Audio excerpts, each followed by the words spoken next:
Hello friends and fans, सबसे पहले तो ये कि भाई कोई गिला शिकवा नहीं करना, क्योंकि मैंने बोला था वीडियो जब भी रोस्ट वाली आएगी तो धांसू आएगी वरना नहीं आएगी। तो उसके लिए वेट करो, अभी ये थोड़ी इन्फॉर्मेशन थोड़ी नॉलेज ले लो, उसके बाद नेक्स्ट वाली वीडियो आ जाएगी। अच्छा तो भाई सीन है कि आज हम जिस बुक का रिव्यू करने जा रहे हैं उसका नाम है थिंक एंड ग्रो रिच। वैसे तो मैं बुक दिखाता हूँ अपने मुंह के साथ रख के, लेकिन आज मेरी किताब मेरे पास नहीं है, वो जरिया फ्रॉम जी टेक केयर ले गया है। मुझे नहीं पता थिंक एंड ग्रो रिच क्यों ले गया है, उसके पास उसको ज़रूरत ही नहीं है, ये ऑलरेडी 1 मिलियन गोरा सब्सक्राइबर्स। अच्छा भाई, इस बुक का ये सीन है कि नेपोलियन हिल जो इसका राइटर है उसने ये किया है कि मुख्तलिफ सक्सेसफुल लोगों की स्टोरी उठाई है ज़िंदगी की और देखा कि इन सब में कॉमन चीज़ें क्या थी, और वो सारी कॉमन चीज़ें एक बुक बना के बता दी कि भाई ये चीज़ें तुम्हें चाहिए। सबसे पहले जो बात की गई है वो है बर्निंग डिज़ायर, यानी कि ये स्टेप 1 है। बर्निंग डिज़ायर का मतलब समझ लो कि चुल, अंदर की आग के कुछ करने है, कुछ करने का है मेरे को, कुछ करने का, वो अंदर की आग जो है ना, वो चुल जो है उसको बर्निंग डिज़ायर कहा गया है। और वो होना ज़रूरी है, विशिंग नहीं।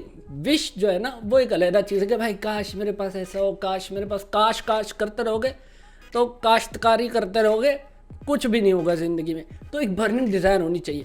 अब उसकी मिसाल उसने ये दी है कि थॉमस एडिसन जिस भाई साहब ने बल्ब इन्वेंट किया, उसने 10,000 ट्राइज़ किए, 10,000 ट्राइज़, उसके बाद जाके बल्ब जो है वो बना। 10,000 का मतलब ये कि लोग 500 के बाद थक जाएंगे, 600 के बाद थक जाएंगे, 500 600 बहुत बता रहा हूँ, कहीं तो थक जाएंगे नहीं, ओ बंदा लगा रहा तो इसीलिए 10,000 ट्राइज के बाद आखिरकार हो गया। तो एक थोड़ा सा पागलपन, एक अंदर एक आग जो है ना वो ज़रूरी होनी चाहिए, वरना काश काश से कुछ नहीं होता। बर्निंग डिज़ायर जब तक नहीं होगी भाई साहब कुछ नहीं होना। अब डिज़ायर तो होती है, बर्निंग हो ना हो लोगों में आ जाती है। अब करना क्या, आगे क्या करना है, बस ऐसे ही नहीं।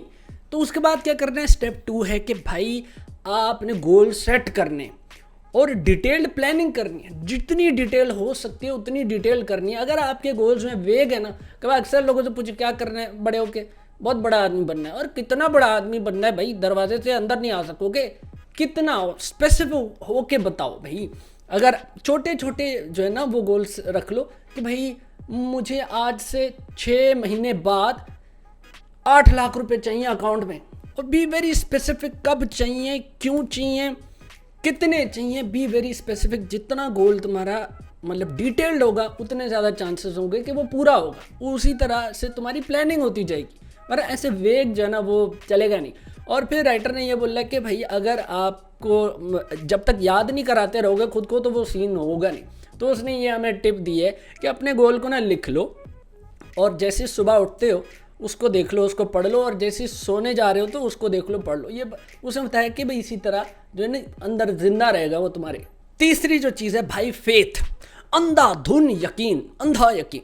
और इसका सबसे आला एग्जाम्पल जो जिसने मुझे इंस्पायर किया फेथ को लेके वो है the great Muhammad Ali boxer.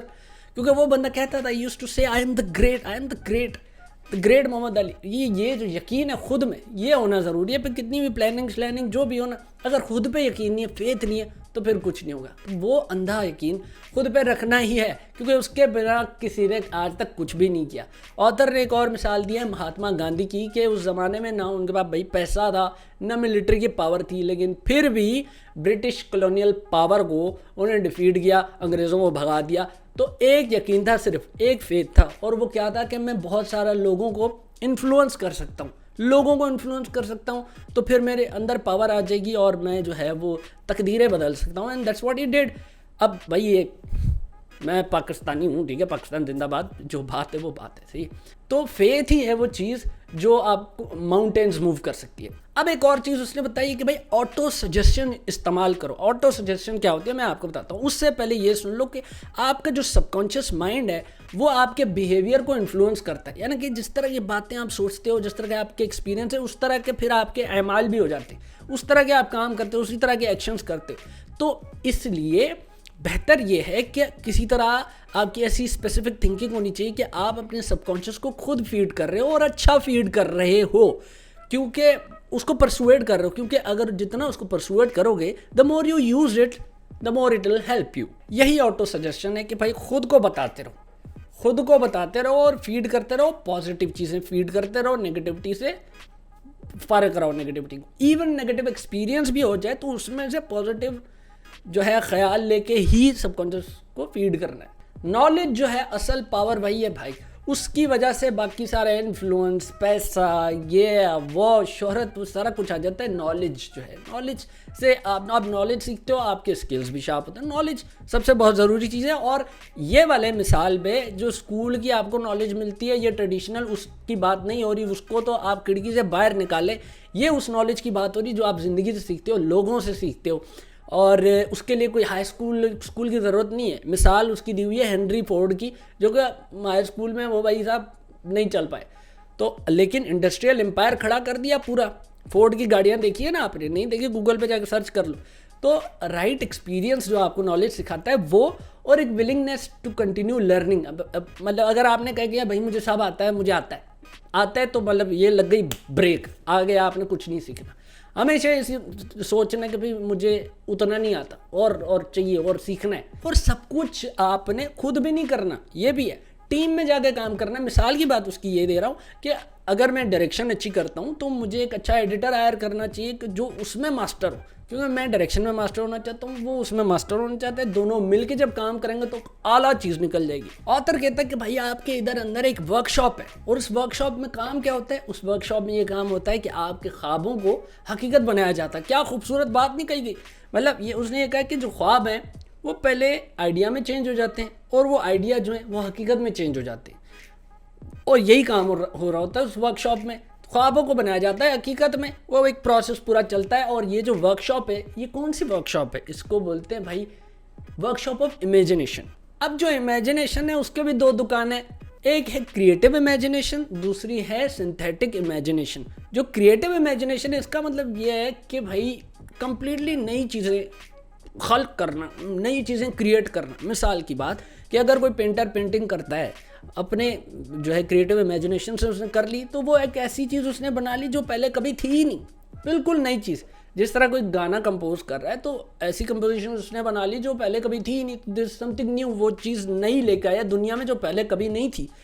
वो कहाँ से होती है? क्रिएटिव इमेजिनेशन से। अब सिंथेटिक इमेजिनेशन क्या है? वो ये है कि जो पुराने आइडियाज़ हैं उनको रीअरेंज इस तरह करना है कि नए कॉम्बिनेशंस बन जाए।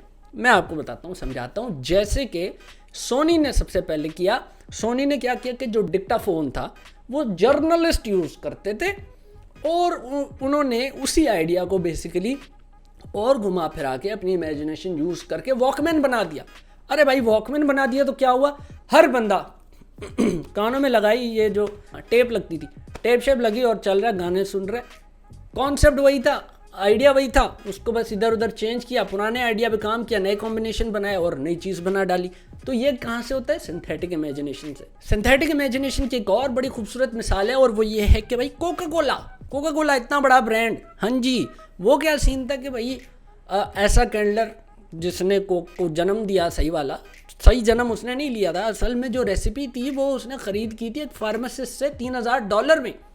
तो जो फार्मासिस्ट ने बनाया होगा वो क्रिएटिव इमेजिनेशन था, लेकिन जो इन्होंने उसको चेंज करके कोका कोला बना दिया वो सिंथेटिक इमेजिनेशन थी। तो भाई ये जो मसल्स हैं ना दिमाग के, इनको यूज़ करना है बहुत ज़्यादा। इस इमेजिनेशन को बहुत इमेजिनेशन करते रहना है, बस इसको मसल की तरह ट्रीट कर रहे हैं। जितना आप यूज़ करोगे उतना वो पावरफुल होगा। उसके बाद अपनी ताकतें और कमज़ोरियाँ जाननी है, यानी कि स्ट्रेंथ और वीकनेस जो हैं वो पता करनी है। अवेयर होना है, सेल्फ अवेयरनेस पैदा करनी है। सेल्फ अवेयरनेस कैसे पैदा करनी है? पहले तो ये कि भाई आपने एक सेल्फ एनालिसिस करना है, खुद से सवाल पूछने। शुरू सबसे बेस्ट तरीका खुद से सवाल पूछना है कि क्या मैंने वो गोल अचीव किया, क्या मैं उस मीटिंग में जब था तो मैं फ्रेंडली था, मैं ऐसा खुद से सवाल जब बहुत करोगे आपको जवाब मिल जाएंगे। और अक्सर ये भी होता है कि आप बायस्ड होते हैं, क्योंकि आप हमेशा अपने फेवर करते हो, तो फिर किसी और ऐसे बंदे से जो आपको अच्छी तरह से जानता हो उससे भी पूछ सकते हैं, वो भी आपको बताएगा। और इसी तरह आप सेल्फ अवेयर हो गए, फिर आपको पता चलेगा कि ये मेरी ताकतें, ये मेरी कमज़ोरियाँ हैं। उस वजह से आपकी जो प्रोक्रेस्टिनेशन थी, यानी कि आप पड़े रहते थे, लेज़ी होते थे, नहीं करते थे कुछ, ये चीज़ें, लैक ऑफ एम्बिशंस कि कुछ करना है, ये सारी चीज़ें ना ये आहिस्ता आहिस्ता हट जाएंगी जैसे ही आप खुद में झांकने लग जाओगे। हाँ, इवन आपके साथ बुरा भी हो जाए उसमें से भी आपने अच्छा निकाल के ही इधर डालना है, क्योंकि अगर आपने नफरत रखी, रिवेंज का वो रखा, बदला लेना है, ये जो एक्सपीरियंस है जलने वाला है, जेलसी रखी, वो किसी को नुकसान नहीं पहुंचेगा, आप ही को पहुंचेगा। डिटर्मिनेशन है, उसका क्या सीन है? उसका यही सीन है, लोग आधे में हार जाते, गिव अप कर जाते।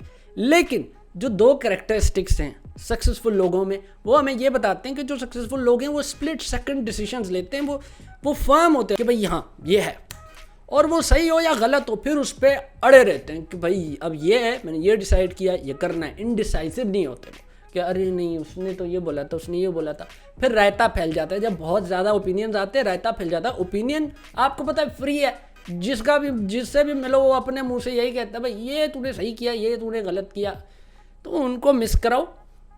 Just go with a flow, एक दफ़ा डिसीजन बना लो, be determined, just move. Persistent रहने का सीन है भाई, आधे में छोड़ने का चक्कर ही नहीं है। अब देखो खुद ही सोच लो, अगर वो एडिसन साहब ने 9,999 पे अगर छोड़ दिया था तो 10,000वें एफर्ट पे बल्ब नहीं इन्वेंट होता। तो इसलिए करते रहने का सीन है, बीच में रुकने का तो चक्कर ही नहीं ना। और ये सोचना कि भाई मुश्किलातें आएंगी नहीं, ये तो बकवासी बात है, ऐसा तो होगा नहीं। अरे भाई अच्छे कामों में, बड़े कामों में तो तकलीफें आती हैं, बाद में आप मज़े लेते हो।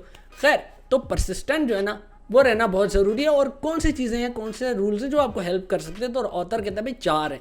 पहला तो है कि आपका गोल कंक्रीट होना चाहिए, बर्निंग डिज़ायर होनी चाहिए। दूसरा है कि प्लानिंग जो है बड़ी थॉरो सी होनी चाहिए, ये करूँगा उसके बाद ये, फिर ये, फिर ये, फिर। तीसरा है नेगेटिव इन्फ्लुएंस कोई नहीं होना चाहिए। और चौथा जो है बड़ा ज़रूरी कि आपके जो रिश्ते हैं ऐसे लोगों के साथ होने चाहिए जो आपको सपोर्ट करते हो उस एम्बिशंस में। यार फुद्दुओं से मिलना छोड़ दो यार, टाइम ज़ाया करना ऐसे छोड़ दो। हाँ चीट डेज आते हैं ठीक है, लेकिन हर वक्त ऐसे लोगों से मिलना छोड़ दो, वरना एम्बिशंस कोई बनेंगे ही नहीं आपके। ऐसे लोगों से मिलो जिनके साथ आपका ब्रेन ट्रस्ट हो। ब्रेन ट्रस्ट ये होता है कि आप एक चीज़ सोच रहे हो वो भी उधर आ जाएगा सही, एक सिनर्जी हो।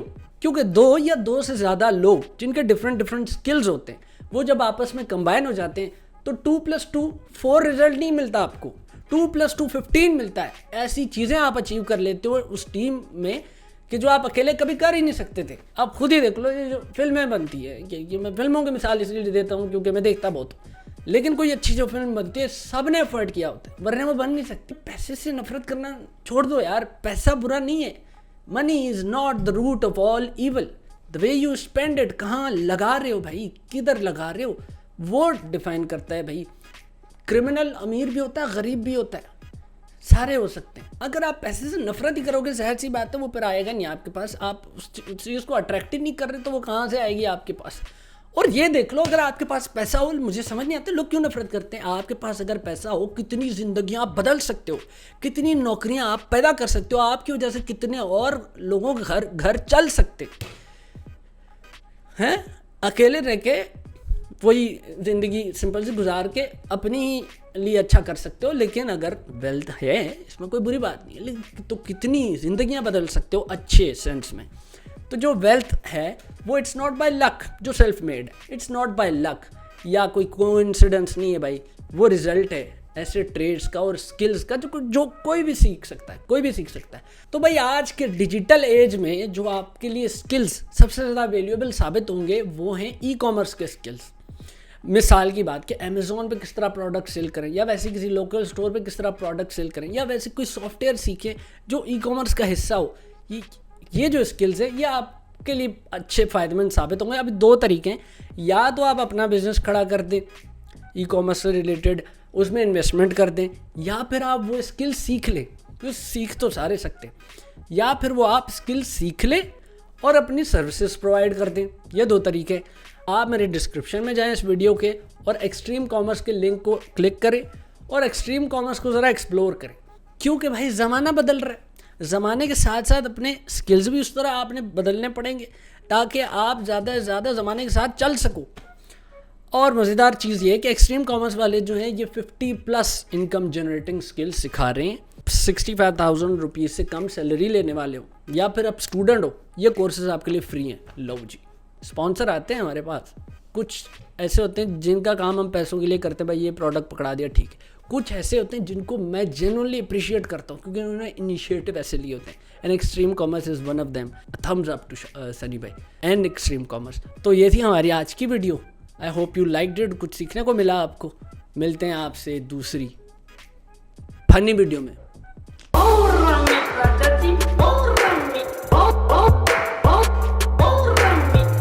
इसका मतलब समझे गया।